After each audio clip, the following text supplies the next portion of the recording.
Hi, everyone, and thank you for attending this presentation. My name is Amog, and I'm a software engineer at Anyscale, working on Ray and its usage in the broader ML ecosystem. In this talk, I'll be going over some of the work that our team has done in integrating Ray as a distributed compute backend for open source ML libraries, as well as discussing our experiences in using Ray for distributed machine learning. So a quick overview of today's talk. I'll first start with some intro on why we need distributed machine learning in the first place, and how recent trends in the past few years have shaped how machine learning is done. Then I'll talk about some of the challenges that are commonly faced when we want to actually implement distributed machine learning, and particularly challenges from the systems perspective. Then I'll go over a walkthrough of how Ray works and how Ray's features can actually solve these challenges that I'll be talking about and enable us to build distributed ML libraries on top of Ray. And finally, I will show 3 integrations that we've done of ML libraries using Ray for distributed computing: Horovod, Pytorch Lightning, and Huggingface Transformers. Okay, great. So why do we need distributed machine learning in the first place? The need for parallel machine learning is necessitated by 2 main trends. The first one is that throughout the years, achieving state-of-the-art ML results is requiring significantly more compute demand and memory.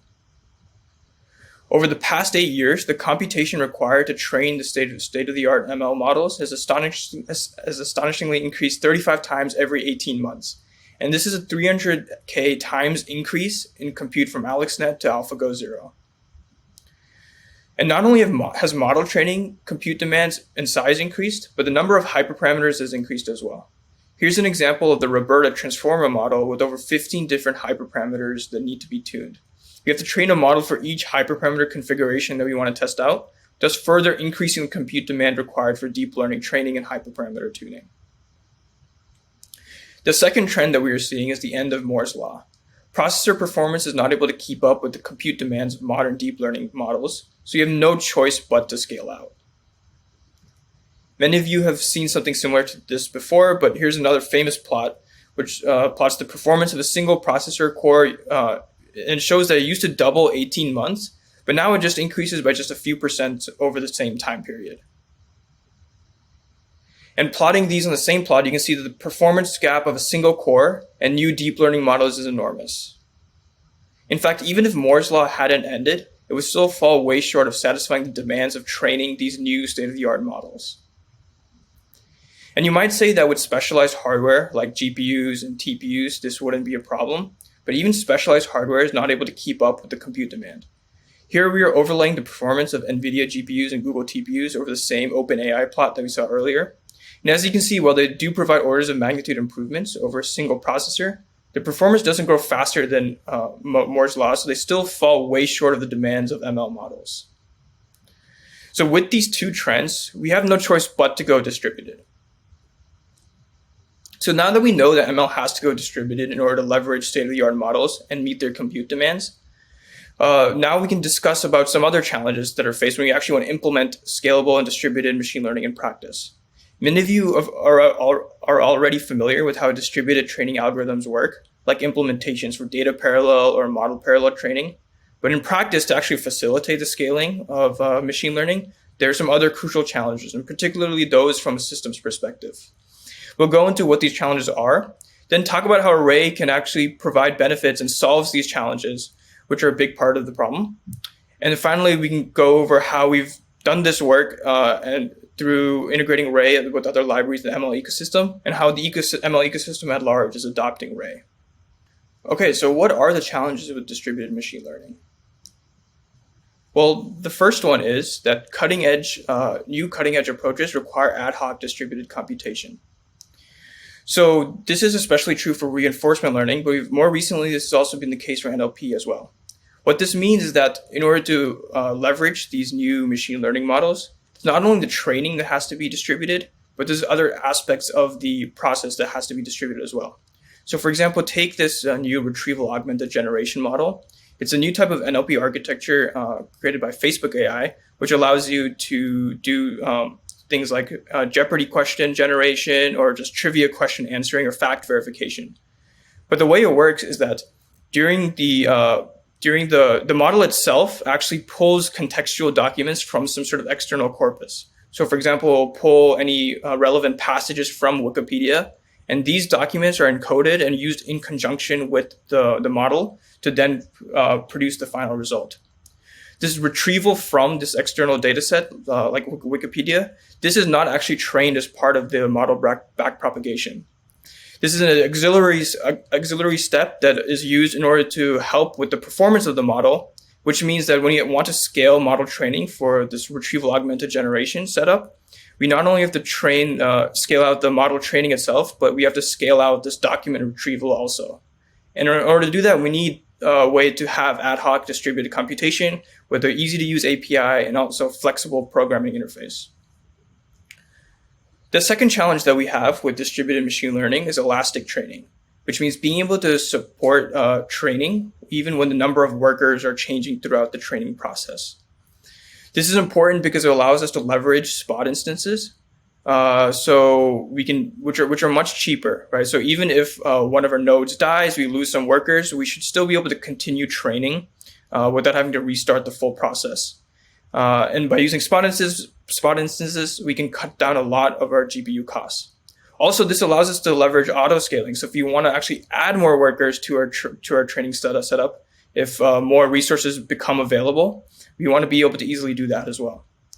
So through elastic training, we can handle worker failures any point during the training process, but also speed up our training if resources become available. But implementing this can actually be difficult to do. And finally, the last challenge is that implementing custom placement strategies for training workers and processes. So many times we want to optimize the placement of our workers. For example, specifying that a data shard and its corresponding training worker should be co-located on the same node, or specifying that we want to spread out our training workers across nodes as much as possible to minimize the impact of node failure. Or we might want to ensure we have a homogeneous setup where each node is exactly the same number of training workers. These sort of custom placement strategies are not really easy to implement and could be a main challenge in really having scaled distributed training. So now that we've gone over the challenges with distributed ML, let's see how Ray can help solve those and thus enable us to build distributed ML applications on Ray. So I'll first give a small crash course on Ray. I mean, many of you are already familiar on it, but I'll go through it really quickly. And then we can also talk about specifically what about Ray can help us solve the three challenges that I mentioned previously. So first, what is Ray?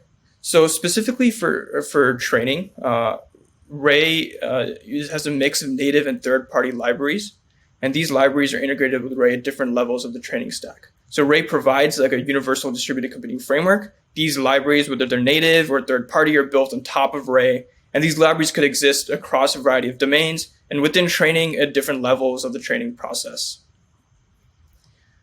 So the three key benefits that Ray provides to solve those three challenges earlier is that we first have a simple API to support ad hoc concurrent programming. Ray also makes it very easy to support elastic workloads. You can easily implement elastic training on Ray because of its autoscaling capabilities. And finally, Ray provides APIs to handle complex worker task placement. So we can do things like ensuring that certain processes are co-located in the same node, or ensuring that there's equal number of training workers on each node in our cluster. So most of you guys are already very familiar with this already, but I'll do a quick refresher on the Ray API. Here we have a couple of simple Python functions. And the primitive that Ray exposes is this ray.remote decorator, which takes an arbitrary Python function and designates it as a remote function.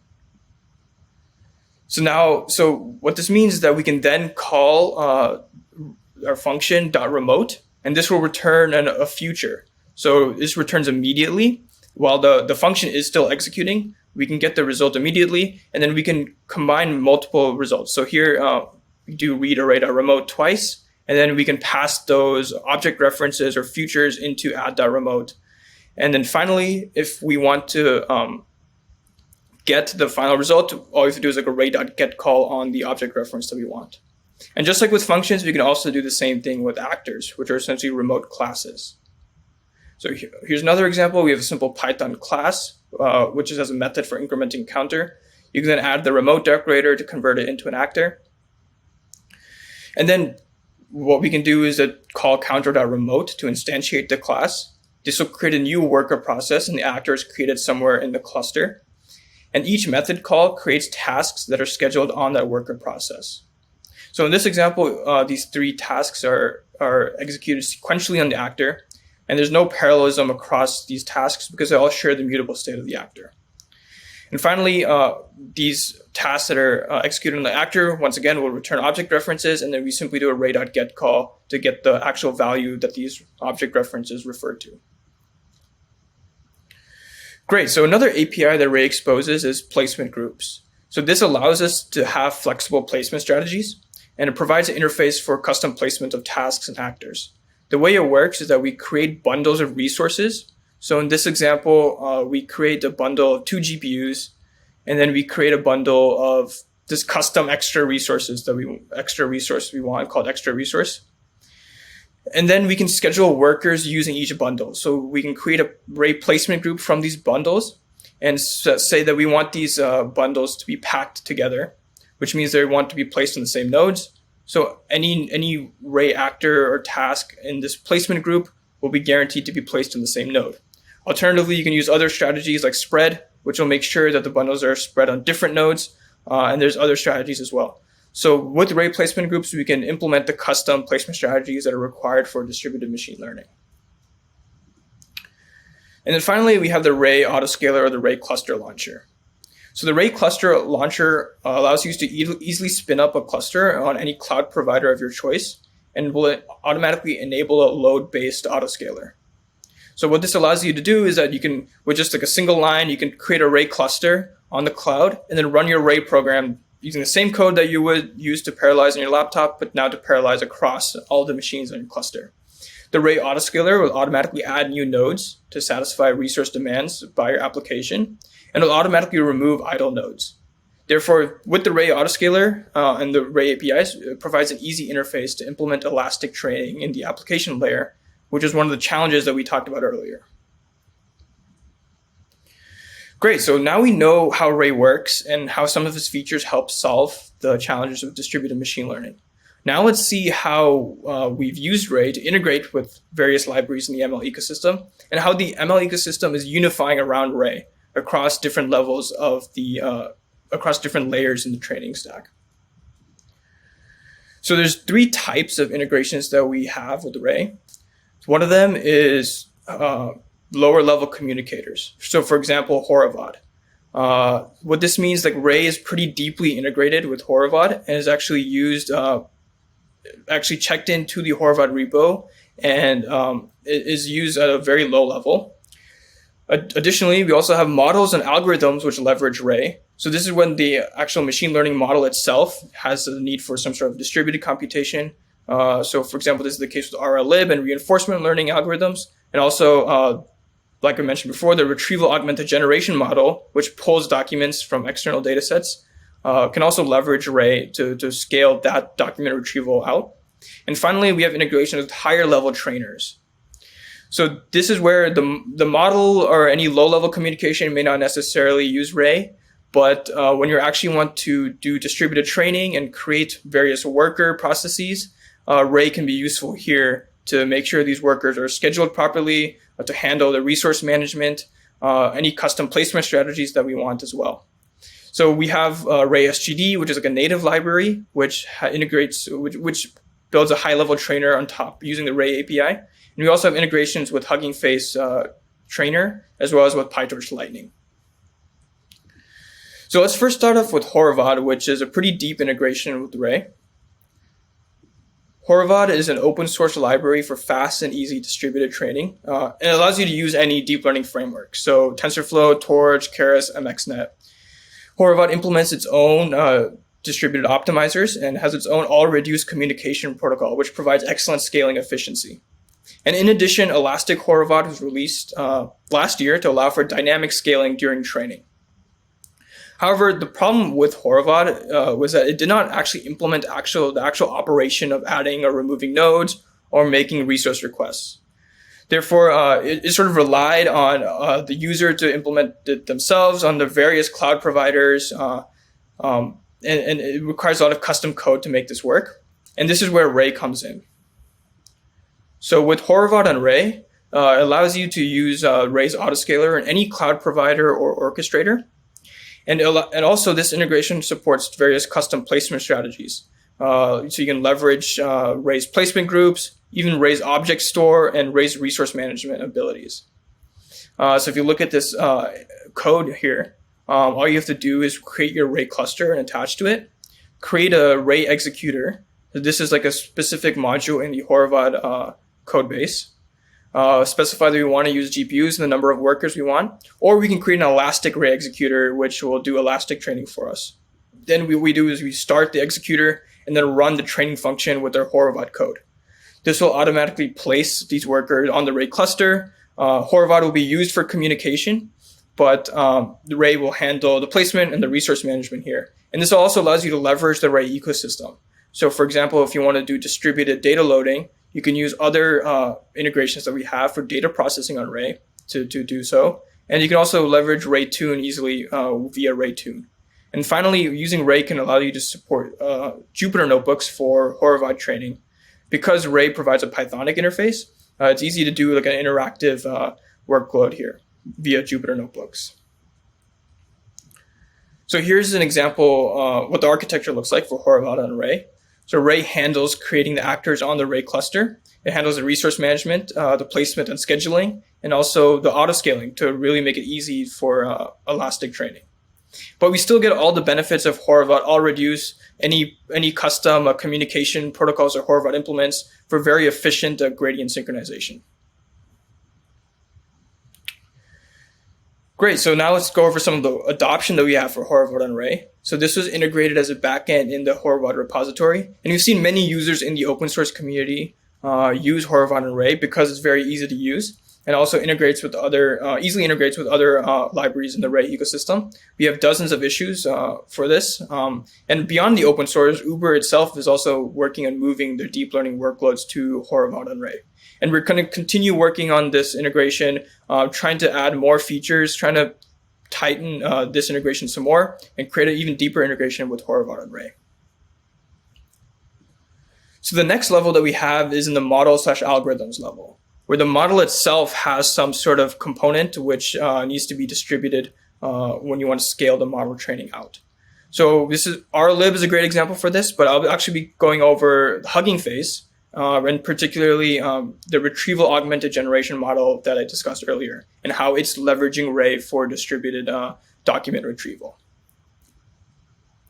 So retrieval augmented generation, as I mentioned, is a new NLP architecture by Facebook AI, and it's implemented in Huggingface as part of its suite of NLP models. And like I mentioned before, it leverages external documents for state-of-the-art results and knowledge-intensive tasks like question answering or a Jeopardy question generation. So previously, the document retrieval was implemented with Torch distributed.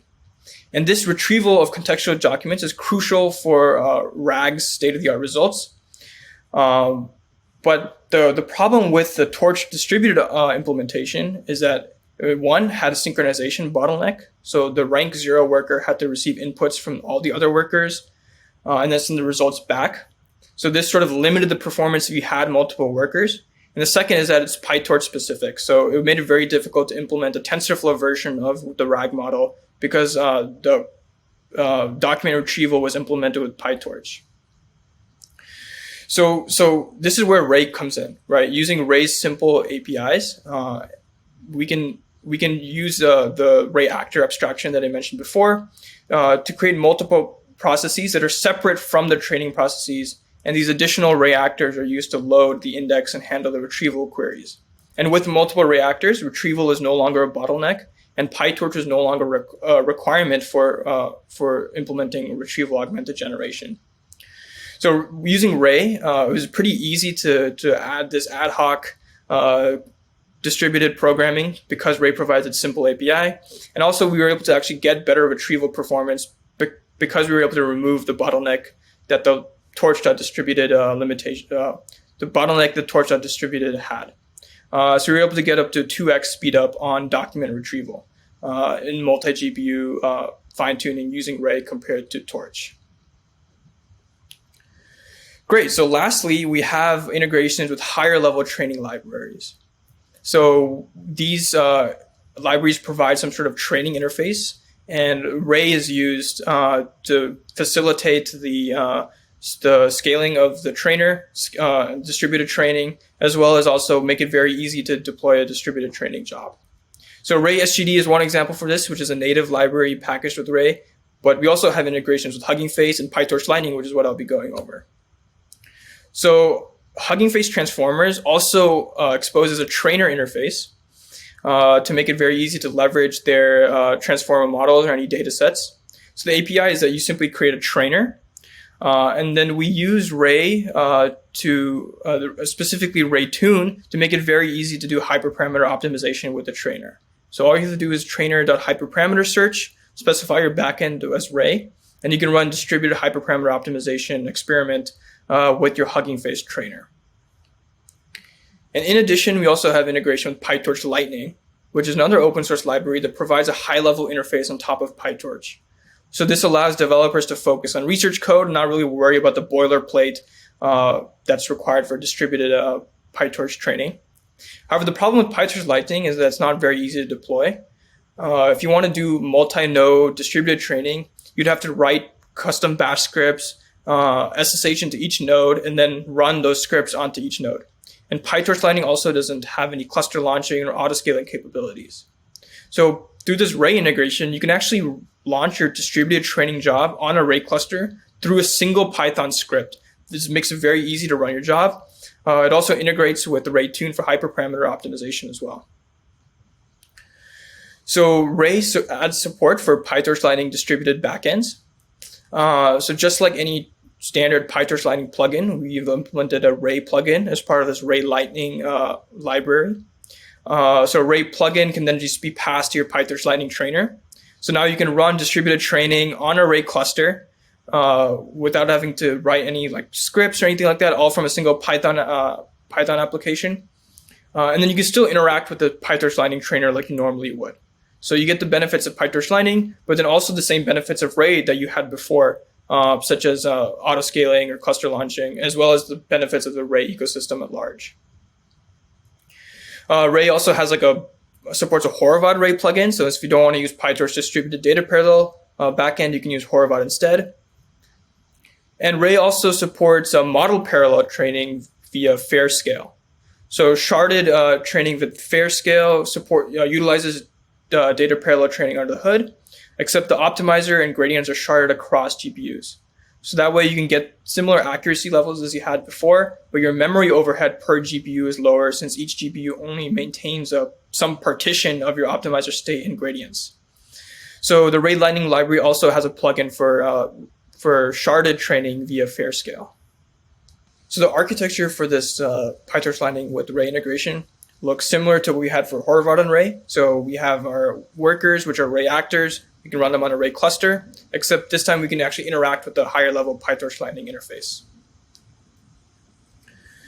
Great, so now we've gone over some of the integrations that we have with Ray, both at a low level and a model level, as well as a higher level trainer level. So we can really see that the ecosystem, the ML ecosystem, regardless of which level that the libraries are at, are integrating with Ray to take advantage of its capabilities, such as autoscaling, easy to use API, as well as the other libraries in the Ray ecosystem.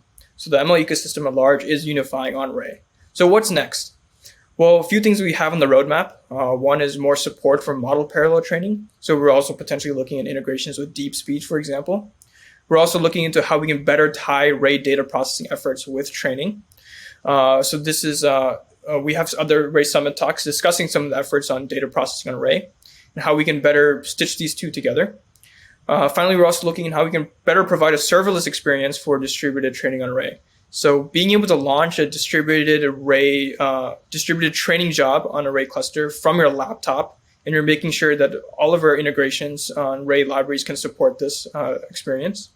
And finally, we have research projects at UC Berkeley.